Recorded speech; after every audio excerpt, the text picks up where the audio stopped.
Gas open பண்ணி விட்டு இருந்தா அவ டேப்லெட் சாப்பிடணும்னு சொன்னப்பவே நான் அவளை அனுப்பி இருக்கணும்ல. நான் இதுக்கு டெஸ்ட முடிச்சிட்டு போன்னு கட்டாயப்படுத்தணும். நீ யோசிக்கவே மாட்டியா கார்த்திக்?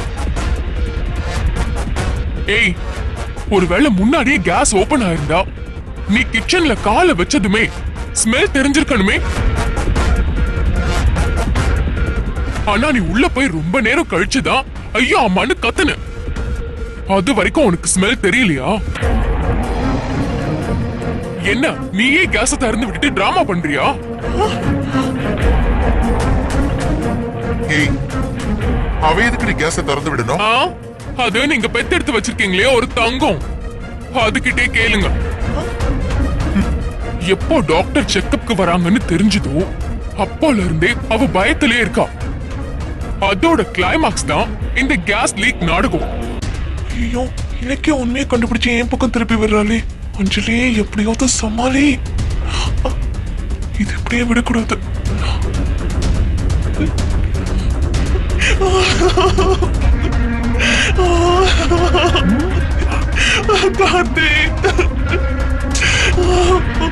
இவன் என்ன கொல்ல பார்த்தது மட்டும் இல்லாம நான் தான் கேஸ திறந்தேன்னு வேற சொல்றான். கடைசியில நான் தான் குற்றவாளின்னு சொல்றான். அதாண்டி உண்மை. பாத்தீங்களா கார்த்திக், நான் சொன்ன மாதிரியே சொல்றான். ஐயோ, இதுக்கு மேல நான் இங்க இருக்க மாட்டேன். நான் இங்க இருந்தா என்ன கொன்னே போட்டுருவா. நான் இப்பவே எங்க அம்மா வீட்டுக்கு போயிடுறேன். வாமா போலாம். ஐயோ அஞ்சலி. ஏய் இரு, போறதுக்கு முன்னாடி உனக்கும் உன் குழந்தைக்கும் ஆபத்து வரக்கூடாதுன்னு தானே கார்த்திக் இன்சூரன்ஸ் போடுறான். அதுக்கு நீ செக்அப் பண்ணிட்டு தாராளமா உங்க அம்மா வீட்டுக்கே போ.